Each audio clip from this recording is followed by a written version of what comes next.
Wild, the Deuces Wild podcast. I'm your host, JB, and alongside again with Anthony Irwin. Anthony, thanks a lot for being here with us again today.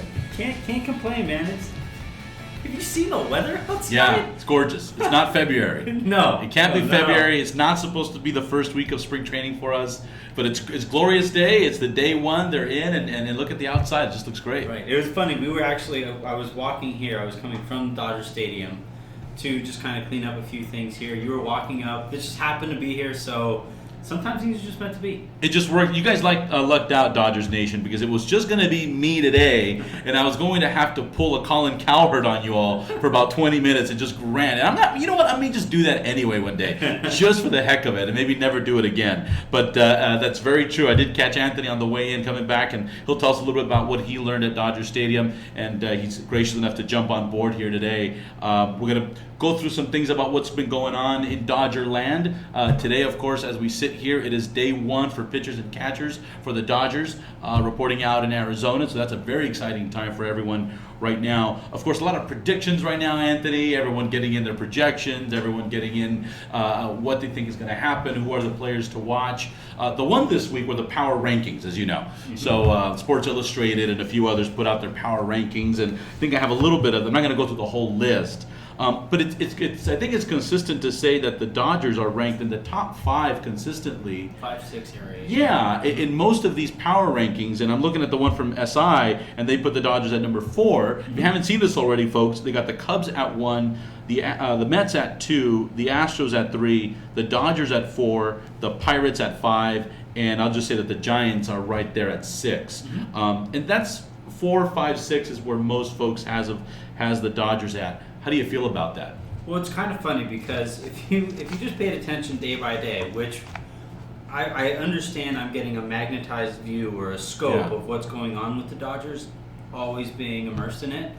But as the offseason goes along, to go through everything that the Dodgers went through, when you talk about losing Zach Greinke, not getting Chapman after thinking you got Chapman, not getting Iwakuma after thinking you had Iwakuma, and everything, that entire ordeal.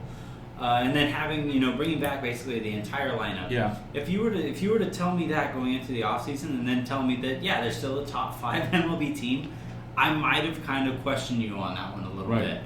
That said, I mean, when you look at the lineup, there's a lot of good pieces that you like, and I can see why those, all these experts and analysts are saying, watch out for the Dodgers again.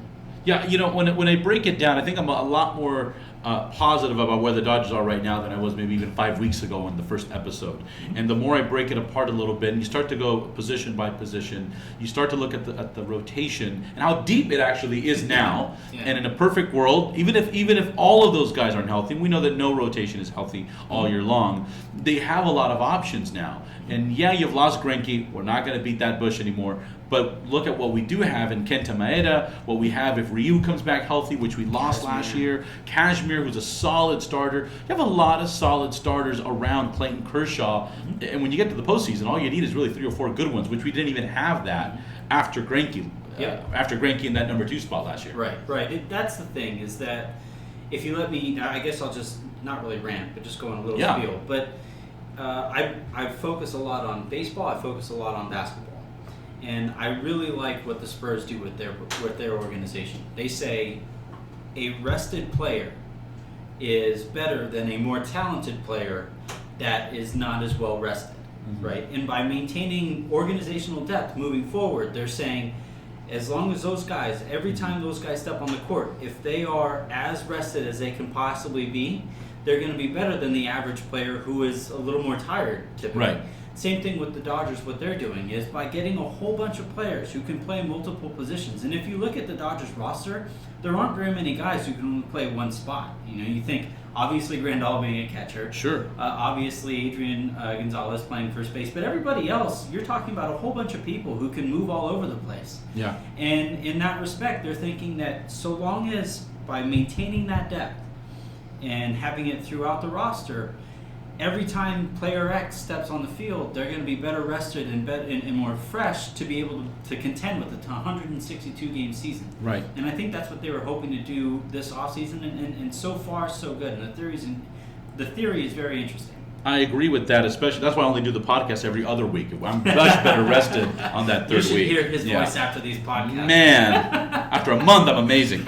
But moving on. So the leadoff spot, that came up also as well. I think one of our writers, forgive me his name. Brian Robitaille. I read his piece on really making the argument for Howie Kendrick leading off of the Dodgers. And I think it's something to explore. It does make sense. Some folks believe it should be Jock Peterson still. I was not a fan of having Peterson at the top. I don't think he's the leadoff guy.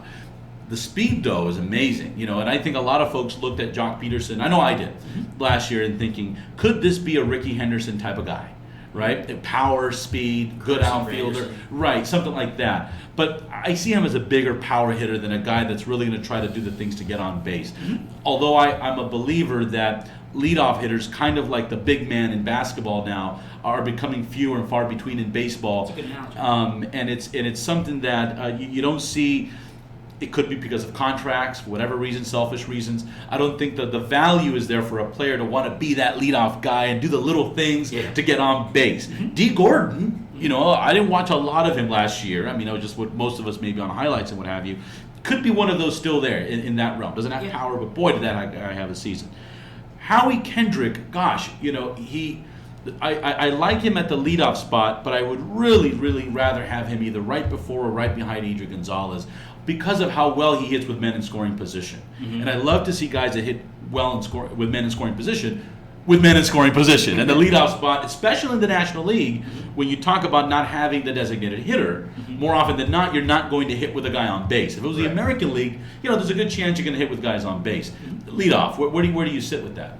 It's again, it comes down to the Dodgers want to have options on any given day against any given pitcher, right-handed, left-handed, but based on the park they play in, all that good stuff. They want Dave Roberts to be able to have as many options as they possibly can have, and that's what they've done. And Brian made the case for 6 guys who all have a shot at it this year. You have Jock, obviously. You mentioned Kendrick. You talk about Kike a little bit. He was really popular when we asked on polls, and you go on down the line. And read the piece. Brian worked really hard. Yeah, he did. Yeah, he was really good stuff. That's the thing that they're hoping for. It's just in any given day, we just have the right guy for that day. Yeah. And if somebody develops into that spot that you're talking about, the more stereotypical, prototypical leadoff hitter, right? Great, awesome. They don't have that right now. That's fine. You mentioned Kike. If I had to pick the perfect leadoff guy, maybe not perfect, but the best leadoff guy for the Dodgers, it would be Kike Hernandez, in my opinion. However, there isn't a full-time roster spot for Kike. It's kind of ironic, right? I think if the Dodgers had not signed Kendrick and we were going with a platoon of Utley and Kike at second, and eventually maybe Kike with more playing time, I would say Kike for sure plug him in at the top because he's that guy. He's scrappy. He's not a power guy. Yep. He's going to do the things to get on base. Assuming he doesn't play very often, though, you're left with a bunch of guys who are good hitters. They've got some power. Speed, it sounds like Peterson is your guy. Puig's got tremendous speed, but he still needs to do better in learning how to steal bases, which is a different art. What about Ethier at the leadoff spot? Is that crazy? It's kind of interesting. I've never honestly even thought about it. He's not. I mean, he's got a strong on base percentage. I mean, last year the issue is they're left-handed pitching, just like Kike. Right. Talking about you can't have Kike lead off against a right-handed pitcher because that's an out to start your game. Okay. You can't have Ethier do that against a left-handed pitcher because that's an out to start your inning. That's right. So you kind of worry about that a little bit. You put me on the spot. I could see it. He's fairly consistent. Yeah. The speed is a little worrisome, and then the other thing too is that in the outfield you have Ethier, you have Puig, you have Van Slyke, you have Kike, you have Trace Thompson who's going to want time. You have Jock. All those guys are going to move all over the outfield. So it's going to, like I said, it's going to be a fluent situation throughout the year. And the thing is, when you look at the Dodgers lineup, you have a whole bunch of guys who can hit all over the place. You have Gonzalez, who's going to be the 3 or 4 spot, right, or the 4 spot. You have Corey Seager's probably going to be a 3 spot. Everybody after that, you can move them all over the place. And, and it makes it really hard to scout against the Dodgers, which is a really nice thing for Dave Roberts to have in his back pocket. Yeah. I hear Corey Seager coming up also because of the Dodgers are filled with a lot of athletic guys. And I think that's why folks, like you said, you can really put them anywhere because they're so athletic. I mean, I don't want to say Adrian Gonzalez is not athletic. He'd kill me, especially when the guy's out there kicking ass out there at some boxing ring or whatever. Yeah. I'm not going to bug him. I'm sure our fans, that's a new poll. Gonzalez or Pacquiao? Who would you go for? I'm teasing. Wrong timing. That's another show. But he's look, Gonzalez is doing a great job of taking care of himself the best he can. He looks great. He always, every year he seems to look like he's in the best shape of his life, even though he's kind of aging. He's never been fast. I get that. And so he's not what we would call an athletic guy. But moving over to that, and I did want to touch on Adrian, is that the one guy now that you can expect his numbers maybe to begin to decline?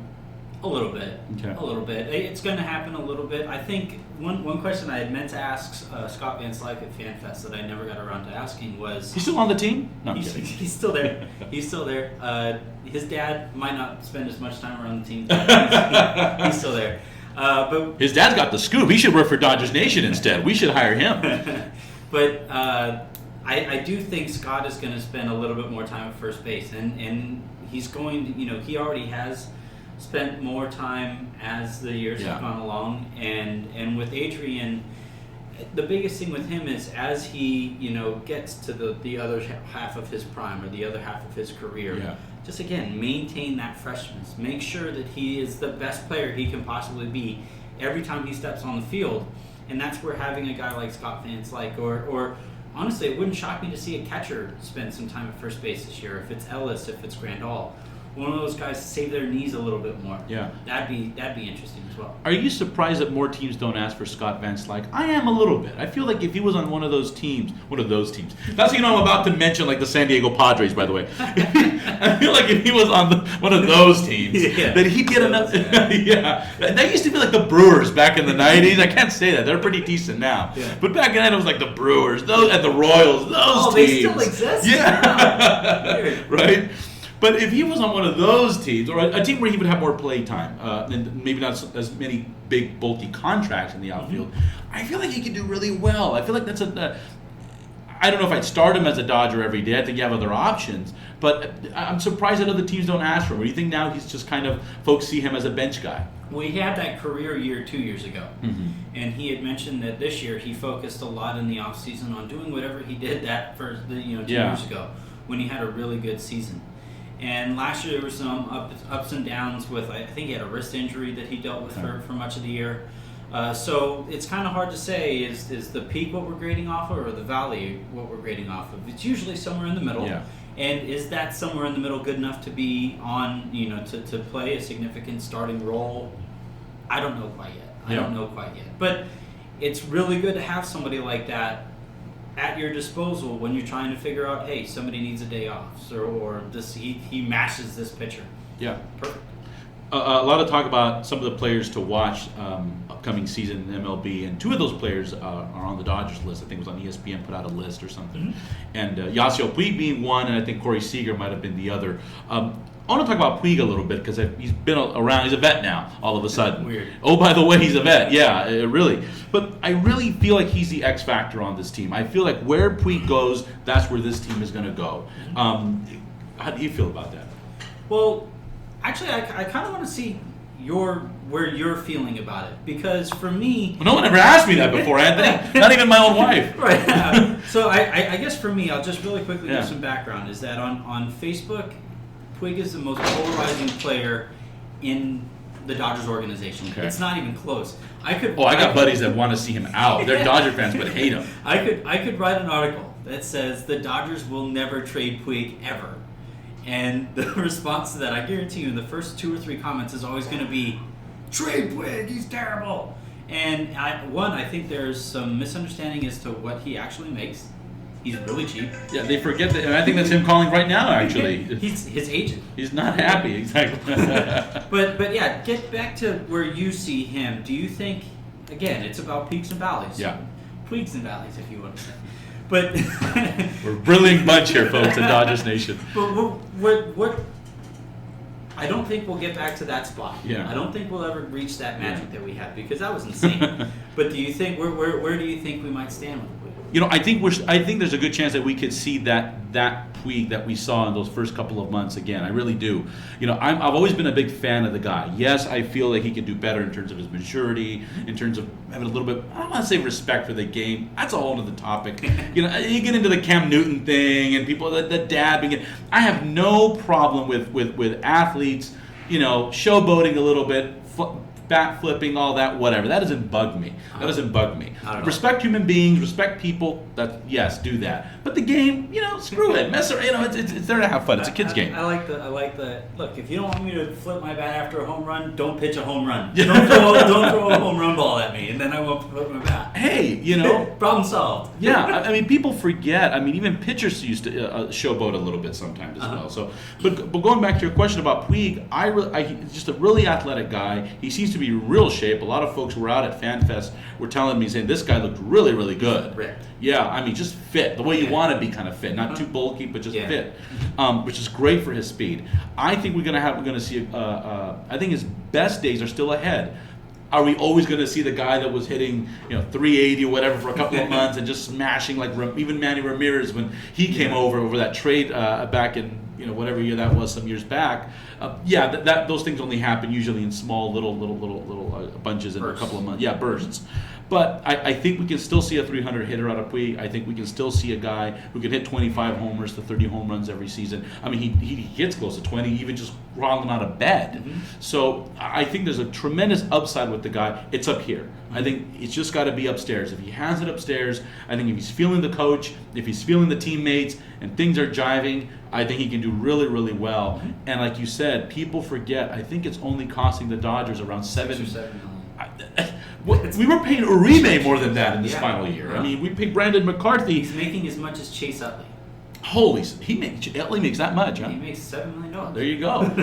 So, no, I do think one thing to watch out for, especially in spring training, something that I'll be really focused on while I'm out there, while we're all out there, is I want to see him hit the ball the other way. Okay. Because I feel like when he hits the ball the other way, when he's hitting the ball opposite field with power, it tells me that he's patient at the plate, and it tells me that he's able to reach the outside of the plate. Okay. When he starts trying to pull everything, and when you start seeing a lot of the ground balls to shortstop and weak dribblers to third base, that's when I kind of say, all right, maybe give the guy a day off, let him find his swing again, and then let's get back at it again. But if we start seeing him starting spring hitting the ball with power to the opposite side of the field, it's going to be a special year, in my opinion. Yeah. Just to let you know. Might be a hot take, but I think that's something that I'll always look for. That's a good observation, because when I think back of that first season that he had, the first half season that he had, a lot of those balls were going the opposite way, and he was just smashing. I mean, he had a Mike Piazza type of power where it just, no matter where you put that ball over the plate, it's going. Right. It's just he didn't have a problem hitting the other way. So he actually has like a natural inside-out swing. If you actually, he starts where he's really compacted in here, and then he really, everybody does, but he really extends inside out on his swing. So that's the kind of swing that hitting the ball the other side of the field, it's not as pretty as the glamour home runs to left field that right away are gone. Yeah. But at the end of the day, that's when I think he's swinging the bat the best. And they're all the same on the scoreboard, right? No matter where they go. Him. Absolutely, I'll take them as well. Brandon McCarthy, 60-day DL, but that move was made to make room for their new reliever. Do you want to bring us up to speed on that? And that just happened this morning, I believe. The big thing, and actually Friedman said this specifically, might have been Zahidi. I'm terrible at my job.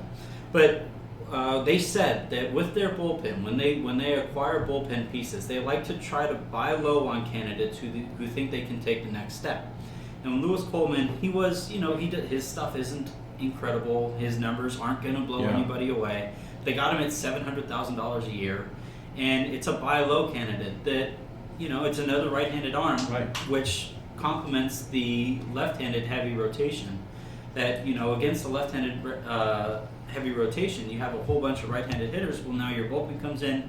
He has that added advantage when he steps in there too. So I think that's what they're looking for there. Just buy low on somebody who can improve as he spends time around the league. He's dealt with some injury issues in the past, but I think It's a cheap way of adding depth. He's right? yeah, he's nobody that you're going to look at the end of the year and say, oh my God, Lewis Coleman. Don't expect a bobblehead night Right. for Lewis Coleman is what you're saying anytime soon. Probably not. But he's somebody who, you'll look up and you say, hey, he's been solid this year. Yeah. Okay, good there. I keep going to Brandon McCarthy, and I like to poke at him because, for one, he's funny on Twitter. Fine, great, But here's a guy who is owed $31 million for the remaining 3 years. He's maybe All-Star break is what we're looking if he gets back in here. Is this going to be known as one of the brain farts of this brain trust? The signing of Brandon McCarthy? I never understood that. I mean, given his injury-prone background. There's some recency bias going on, I believe. I mean, obviously, if the guy's been on the injured list, isn't the entirety of the stand. But he's been on injured list before, though. Yeah. No. I mean, like when you're looking at brain farts and all that, I think there's obviously there was a. I'm rooting for the guy because he's a really good guy. Yeah. You're not supposed to say that, but yeah. he's real. And when you have those conversations with him, you feel like he's working his tail off to get back.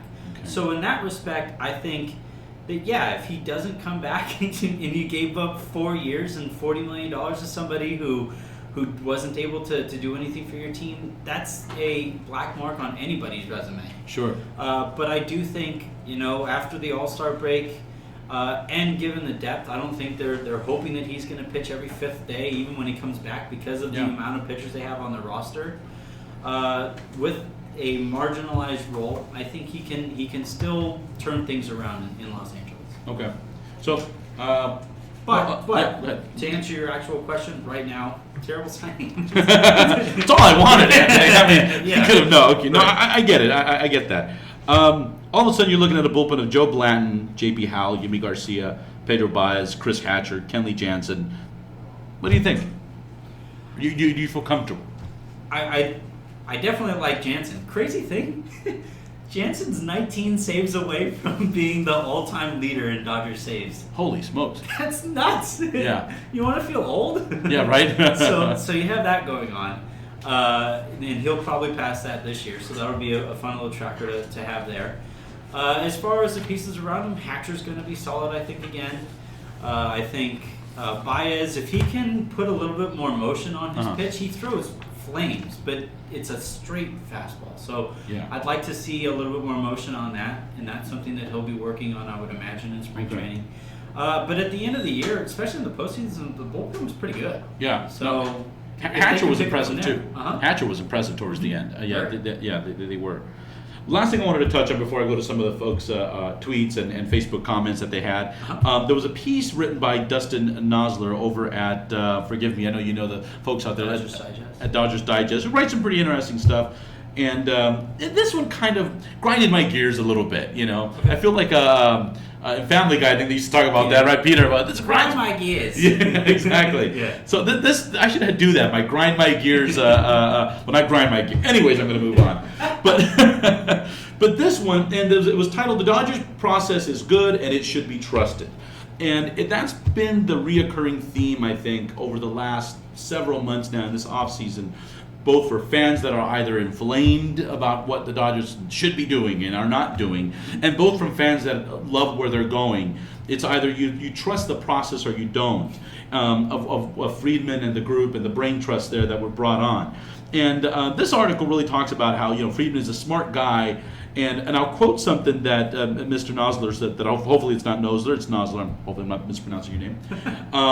He says, when irrational fans clamor for his firing, speaking of Friedman, or look down on the nerds and sabermetrics, as it was written by a hack writer earlier this week, it's because they don't understand the process. Friedman is an analytical person, and he has a plan behind everything this organization does. Do you agree there with that? Or how far do you agree, I guess, with that? Analytics is just more information. So being anti-analytics means you're anti-information. Yeah. So on that stance, I guess I'm more analytics than I'm more anti, or whatever. It's become a religious war. it's become this stance of like you're either with us or you're against us, and if you criticize anybody who stands for analytics, you're a moron. Yeah, and Google was right behind Obamacare. It was the most polarizing. I'm teasing. The most polarizing subject right now online. Well, it's really and unfortunately it becomes this battle of semantics when really again it's just about information. It's about analyzing information. So do I like being called a nerd when I talk about the BIP and WHIP and all that good stuff? No. But do I think people who are anti-analytics like being called simpletons? No, to the same extreme, right? So and that's my thing. Yeah. So I guess the long-winded point I was making is that there has to be a middle ground where both factions can kind of come away from the conversation and say, look, at the end of the day, he has a theory, he has an ideology, he's going forward with it. And in that sense, until he's in his second year, give the guy 5 years before we start hammering. He's a small town guy; he'll never be good in a big market. Yeah, I just don't think that's fair. Yeah, I don't think that's fair either, although I have to admit I probably used that argument before in the past against the poor guy, and no one can take away he's a smart guy. I guess my message out there, I think, for a lot of folks, and we've done that here even at Dodgers Nation, I think a lot of blogs, a lot of writers, a lot of folks that will look at fans, I think we get jaded after seeing so much come in, and we get a ton come in, folks. I'm guilty. Yeah, right? I mean, you do start to see things from a different lens, because at some point, we're all passionate Dodger fans here. It's almost like, your kid messed up in school, but enough already. I get it. Yeah. And I think as writers, and I'm not a writer per se, but as folks here in media, after a while you look at this and you go, oh, geez, okay, I get it. I do tend to side with the fans a little bit on some of this in that I get the frustration. I think anyone that's lived in Southern California, even if you're a young fan, I'm not that old. I barely remember the '88 World Series. I was a kid. But since then, that's been it. And I think, and asking the fans, to wait a little longer sometimes is a little tough, right? To tell the fans, trust the process when, okay, there was a process in the 90s, there was a process in the 2000s, when is that process going to finally come to fruition? Mm-hmm. That's not Friedman's fault. Just like in any other business, right? You come into something and, whoa, the last 20 years isn't my fault, guys. I'm just looking forward here. Right. But I guess, and this is more maybe just a statement than anything now. Now I'm ranting a little bit. But I feel like we need to do, and folks like Dustin and other folks need to lay off a little bit off the fans. Let the fans have let off some steam a little bit. There is some frustration because we went through the Mike Piazzas and the Eric Carros and all those guys. Great guys, no World Series. Hideo Nomo, Todd Hollinsworth. Mm-hmm. Remember that name? Rookie of the Year. We went through five consecutive Rookie of the Years. When you talk about building a farm system, I mean, we've been there. None of those guys got to put a ring on their finger. So it's not to say that, and you and I were talking about this right before we went on the air, and some comments I think Stan Kasten had to say today at the press conference about how fans have a stronger attachment. I'll let you say it. What was the comment he had about homegrown talent? Well, first, I'd like to build off of the point you're making. Okay. Is that, and I like the point that you're making overall, and that let fans be fans. Yeah. Like, not everybody, and I think sometimes the frustration comes from my perspective, and I'm not going to speak for anybody else on this topic, but for me, the frustration comes from, I don't think people realize how much time is spent into analyzing and sticking with the Dodgers news and hammering out everything else, right? That's a good point. So when for us, when I get murdered for an article that I either write or that I relay out to Dodgers Nation, it's like, well, thanks, guys. I don't go into your work and hammer you guys for hey, you didn't fix my tire, right this thing. So I in that respect, that's where some of my frustration comes from. Just like I have to be able to understand where the fans' frustration comes from. Both sides need to see that issue. Yeah. So I like that you said that way. Now, about Stan Kasten today. Today they talked about the United Emirates partnership that they have with the Dodgers. And the big thing there, when Kasten had a second to talk about the Dodgers, they had brought up a really good stat that when he came into his job, the Dodgers farm system was ranked 23rd in baseball. Today, Baseball America has the number one. Mm-hmm. And when he was getting praise on that, he said that's an organizational success. That's a good thing for us. And the question was asked, well, why was so much focus put on that? And he said, something that I think rings true in every sport, that homegrown talent resonates more with a fan base than a mercenary free agent. Kobe Bryant right now is on this farewell tour that rubs me the wrong way because I'm interested in the Lakers moving forward, but at the end of the day, people love Kobe so much because we've watched him since he was 17, 18 years old, right? Clayton Kershaw is, every time I post something Clayton Kershaw related, today the baseball was back and you have him screaming maniacally with beer flying all around him, right? Kershaw resonates because we've watched him grow. Yeah. And I think in that respect, we have the opportunity now with Jock Peterson as he grows. If Puig turns things around, same thing. Corey Seager right now is the most popular Dodger, I would say, because every time we post anything Seager related, it just... until he starts hitting like 240 and people see he's human and all of a sudden they got to trade him, right? He's not a Hall of Famer. Yeah. but I think that's what Casson was getting at in it. That's a very, very, very good point to make. So to play the devil's advocate, though, I remember being just as excited when we got Shaq or we got Manny Ramirez. Oh, yeah. So there's still something to be said about hiring a big gun, a hired gun, adding and sprinkling something. I mean, using the Lakers analogy, you had Kobe, but without Shaq, folks, I don't want to hear it. You're gonna say whose team it is and all that, but I think we can all agree, one without the other, I don't know if we see 5 rings. Is that true resonating, or is that novelty upon finding the superstar? Because had Shaq remained in Orlando for his entire career, like I was a little turned off with the fact that he was getting a statue outside LA. Had he spent his entire career in one place, there's no question he gets a statue somewhere. You know, and that's Wayne Gretzky. You know, does he have a statue? Never won anything with the Kings, but he does. But he had a great career with the Oilers, right? So I get your point. And again, I think there's a million ways to make a really good team. There's a million ways to make a champion, and you need both. Right, sides. that's true. That is very true. You need to be able to find talent via trade, via free agency, all that good stuff. Yeah. Having a good farm system doesn't take away from either of those things. Yeah. I mean, even bad organizations get lucky once in a while. Not talking about the Giants today, though. So, having said that, though, no, that's a very, very good point. I'm going to move along. Last segment here. I've got some of your comments from Twitter and Facebook, folks, and I wanted to get some feedback. Let's see. We got Kevin Bastian here, who on Facebook said, I don't know, but if you look at the way the Dodgers won the championship in '88, they did it through homegrown players. I think that's what they're trying to do here, with few trades in between. I think Gibson was a free agent or a trade, though. I don't think he was No, because he was a Tiger before. I don't think he was a lifelong Dodger. Yeah, and so to your point, he resonates really well. So we're both right. I love this show already. Anthony and I, we set these things up, so we're both just one big kumbaya session. But you're right, though. It was a team that was put together, but also had some Fernando Valenzuela, even though it wasn't really in his peak years anymore. But Hershiser, and you had certain guys that were homegrown, but you did need that one guy in the middle, which the Dodgers still have. Even this team, I mean, Howie Kendrick's not homegrown, but you need guys like that. So got Mark Martinez, who on Facebook said, Friedman said we won't win this year, but we might win 2-3 years in a row afterwards. Nice. So he's given himself another year to embarrass himself before something happens. A little bit of frustration, but do you really?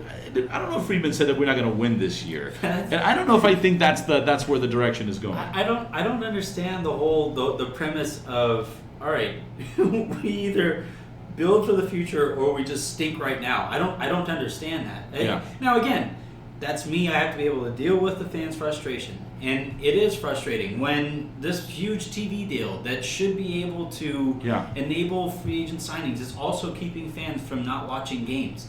I get the frustration there. But one thing there doesn't lead to the other. Yeah, no, that's very true. On Twitter, Brandino es el guapo, and that's his name, folks. I don't think he's guapo, but it says here, Dodgers Nation, talking about Puig, with his lack of fundamentals off the field and clubhouse issues, do you think Puig, this was actually the question that was posed, and you probably saw this, do you think Puig has any trade value? I know you want to answer that again, maybe for folks. I mean, that's not a question. We're not going to trade him. Selling low right now on somebody as talented, as cheap, and young as Puig just doesn't make any sense. A couple of folks here commented. Mike Milligan responded and said, I'm hopeful Roberts brings out the best in Puig and he leads us instead of distracting us this year. That's a good comment. I think that's a good point. Bobby Solis said, Dodgers Nation, honestly, I'm skipping around here. This is in response to the rankings and how the Dodgers rankings and where they're at. Said, honestly, rankings don't mean a thing. Just win ball games, preferably the last baseball game of 2016. And I think that's talking true. about the postseason, last postseason game of 2016. Yes, right? Yeah. This person, the last regular season game of 2016. Well, this guy's really looking into the future. I know, right? And it's true. Look, rankings really don't mean a heck of a whole lot. That's all we have right now. Yeah, that's all you got. And I'll tell you this: the sleeper. If I'm a betting man in Vegas, are the Arizona Diamondbacks. Arizona Diamondbacks. If you're looking to buy low and potentially, I think they're ranked like 16, 17 in all of these rankings. Some folks think they're just as competitive as the Dodgers this year. Okay, maybe they're not top 5, but that's a team who I think they may be underselling in the rankings. I feel like I'm going to get beat up for this comment, but Arizona, I think, could make an argument, could end up in the top 10 when it's all said and done. Possibly. The one thing that would concern me if I were a Diamondbacks fan is that if this year doesn't go that way, they've completely gassed out their farm system for this year. Absolutely. They gave up a pick to get Greinke. They traded their number 1 overall selection to get name is Shelby Miller. So if this year doesn't go that way, that's when that fan base has to be a little concerned. And then you're talking about paying a 38-year-old Greinke $32 million down the line. You got what the Angels may have in Albert Pujols already. We're seeing that with the injuries. 2 more comments and we're wrapping up here. Mike J. Costanzo said on Twitter, he said, Dodgers Nation, how about full seasons of Seager, Puig, and Grandal instead of Crawford, Rollins, and Ellis? That's 3 huge upgrades to the offense. I agree. I would like Rollins. Well, especially Rollins. Yeah, look, everyone loves Ellis. Ellis is a good guy, and he's okay. He had a solid year last year. He had a solid year. But all things being equal, if Grandal is healthy, that's your guy. I mean, the guy's good. I mean, I really like Grandal. To me, that was the best move from the previous year. I missed Matt Kemp, but I was really glad to see that we got a catcher in Yasmani Grandal for the Padres. Now, this last one, folks, is to make you feel a little bit better. If you feel down about, I don't know why you would feel down about the Dodgers, but if you're beating yourself up, this comes from Keith Law, actually. And Keith Law tweeted just yesterday, the Angels have a good major league roster. Unfortunately, they have the game's worst farm system, and their manager thinks it's 1978. So on that note, at least we're not the Angels, right? And who are not ranked, and not even in the top 10. And actually from Los Angeles. And from Los Angeles, or on some bipolar issue they've got going on over there. The Dodgers get to say they're actually from the city they say they're in. Exactly. Geography, guys. Yeah. For that alone, we should be thankful for. That wraps it up, folks. As always, a couple of quick things. You can follow me on Twitter. I'm at JB Nation, JAYB Nation on Twitter. You can follow me there. I'm sure it's up here somewhere on one of these screens. You want to make sure to subscribe to our YouTube channel. Please subscribe. Please comment. And also follow us on Twitter and Facebook if you don't do so already. I know this show's also on SoundCloud, so if you're listening to us on SoundCloud, thank you. Now subscribe over to YouTube as well. But if you're watching us on YouTube and you want to listen to us and not watch us while on the road, because I doubt the LAPD wants you watching YouTube while you're driving to and from work, then you can listen to us on SoundCloud as well.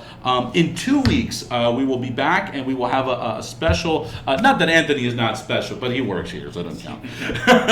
He has to be here. He's actually waiting for me to let him go, but this guy won't stop talking.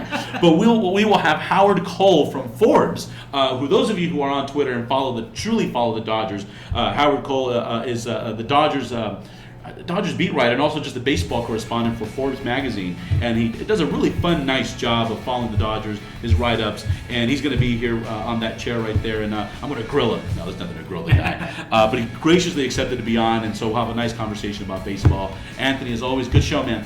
Thank you very much. Thanks. See ya.